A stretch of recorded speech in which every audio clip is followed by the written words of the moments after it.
एक बार की बात है, एक छोटे से गांव के किनारे एक घना जंगल था। उस जंगल के बारे में गांव के लोग कहते थे कि वहां एक भूत रहता है।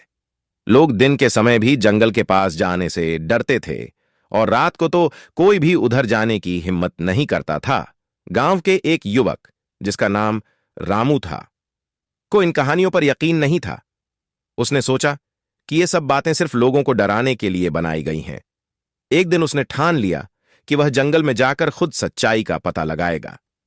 रात के समय जब पूरा गांव सो रहा था, रामू एक मशाल लेकर जंगल की ओर चल पड़ा। जैसे ही वह जंगल के भीतर पहुंचा, उसे अजीब अजीब सी आवाजें सुनाई देने लगीं। कभी कभी ऐसा लगता था कि कोई उसके पीछे चल रहा है, लेकिन जब वह मुड़कर देखता तो वहां कोई नहीं होता। रामू थोड़ा डर गया, लेकिन उसने हिम्मत नहीं हारी और आगे बढ़ता रहा। अचानक उसे एक बड़ा सा पेड़ दिखाई दिया, जिसकी शाखाओं पर कुछ सफेद रंग की चीजें लटक रही थीं। रामू ने ध्यान से देखा तो पाया कि वे सफेद कपड़े थे। उसके मन में डर और भी बढ़ गया।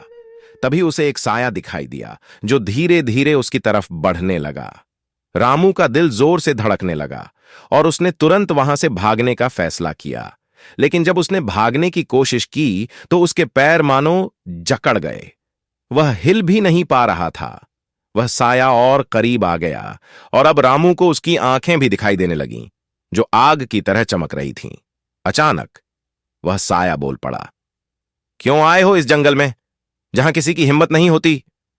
रामू कांपते हुए बोला, मुझे माफ कर दो, मैं बस ये जानने आया था कि यहां सच में भूत है या नहीं।